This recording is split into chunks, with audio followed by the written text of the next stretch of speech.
తెలంగాణ రాజకీయాల్లో జనసేన పార్టీ ఎంట్రీపై ఆసక్తికరమైన చర్చ మొదలైంది. జనసేన అధినేత పవన్ కళ్యాణ్ నాయకత్వంలో ఏపీలో బలమైన రాజకీయ శక్తిగా ఎదిగిన జనసేన తెలంగాణలోనూ తన రాజకీయ విస్తృతిని పెంచుకునే దిశగా అడుగులు వేయాలనే అభిప్రాయాలు వ్యక్తమవుతూ ఉన్నాయి.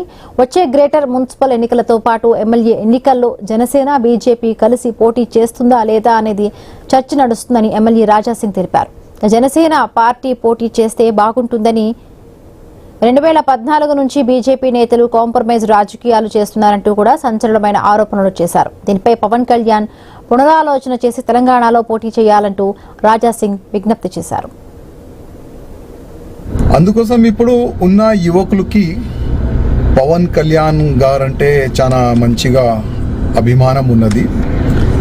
జనసేన పార్టీ తెలంగాణలో కూడా క్యాండిడేట్లు పెడితే చాలా బాగుంటుందని దాదాపు 2014 నుంచి మేమే చూస్తున్నాం. ఎప్పుడో బీజేపీ గవర్నమెంట్ తెలంగాణలో రావాలి, కానీ మా వాళ్ళు వెనుక నుంచి కాంప్రమైజ్ రాజకీయం వల్ల మా పార్టీకి చాలా నష్టం జరిగింది. ఉన్న మా పార్టీ క్యాడర్ని చూడరు, సీనియర్ని పక్క పెట్టేస్తారు. ఇప్పుడు జనాలు ఏంటంటే ఫస్ట్ 2 సార్లు బీఆర్ఎస్ రాజ్యం చూసినాము, అప్పులో రాజ్యం అయిపోయింది. రేవంత్ రెడ్డి కాంగ్రెస్ రాజ్యం చూస్తున్నాము, ఇంకా కూడా అప్పుల రాజ్యం అయిపోయింది. నెక్స్ట్ ఏ పార్టీకి ఓటేసి గెలిపిద్దాం, ఎవరిని మనం ముఖ్యమంత్రి చేద్దామని ప్రజల్లో కొద్దిగా నడుస్తుంది.